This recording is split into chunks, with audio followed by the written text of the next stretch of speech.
Think of a time that you tried really hard to show someone that you really love them and it just didn't land. They didn't feel it. That is so frustrating. There is a way to really improve your effectiveness at how you communicate love to the people you care about, and it's something you can implement immediately. Today we're talking about the 5 love languages. So get ready for a quick overview of what the 5 love languages are, talk about how you can identify what love language someone important to you speaks, and then we'll have links to a lot more information if you want to dive deeper. The concept of the 5 love languages was discovered by Dr. Chapman, who was counseling couples in marriage therapy and found that a lot of times one of the partners would say, "I just don't feel like he loves me." And the other partner would say, "Oh my gosh, I don't understand. I'm working so hard. I'm doing everything I possibly can." And so he was trying to figure out what causes that dynamic. And he went through hours and hours of all of his counseling notes, and he charted what were the things that an upset partner was asking for when they were dissatisfied in their relationship. And he surprisingly found that almost all of the complaints he encountered fell into just 5 main categories.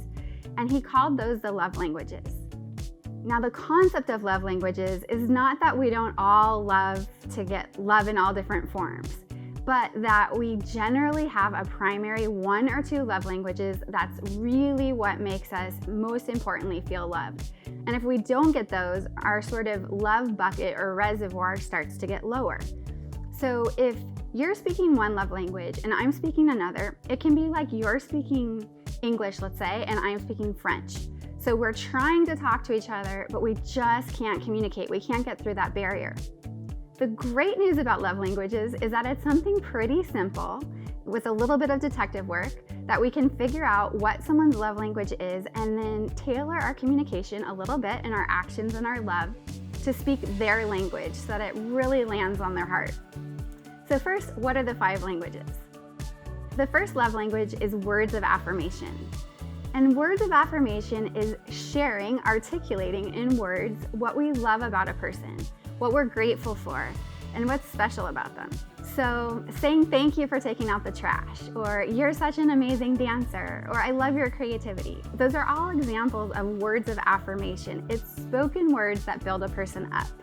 The second love language is acts of service. And people who really value acts of service probably subscribe to the words are cheap type of mentality. For them, it's doing things for them, to stop by the dry cleaner for them and pick up their dry cleaning to make their life a little easier, or help out with the dishes. So these are doing things to make their life easier. And for someone who really values acts of service, that's what makes them feel truly cherished and appreciated. The third love language is giving gifts. And gifts have been a special part of tradition for as long as humans have been around, for good reason. So people who appreciate gifts as their primary love language, it's not about how expensive or how much money, it's the thought. So picking up a little something to show you're thinking about them, to give them a special gift on a birthday or holiday, those things have deep meaning to people whose primary love language is gifts. The fourth love language is quality time. And for people who love quality time and that's how they receive love, they just really cherish your undivided attention. Spending time with them, focusing on them, not multitasking. And that act of spending quality time will be like a nourishing rain on dry soil for them. The fifth love language is physical touch. And that can be a hug, putting your hand on someone's shoulder, rubbing their back. And for people who crave touch, it's very meaningful to have that physical connection. And even with babies, long before they understand what the word love means, we have the instinct to pick them up and touch them and cuddle them. So physical touch can be very, very powerful for someone who speaks that primary love language. So in listening to these, you might have figured out what your primary love language or love languages are. But you want to figure out what is the primary love language of someone that you really care about. So how do you do it? The first way would be to simply ask, and if they're aware of this concept, they might already know what their love language is or be able to think about it and share. But if not, there's a few places that we can get a clue. Most of us try to give love in the same language that we receive it. So by watching someone, you can see how they show their love, and that is probably how they receive it. So if you see them giving a lot of gifts or giving physical touch, acts of service, words, spending time. That can be a really great clue for how you can then turn around and give them love.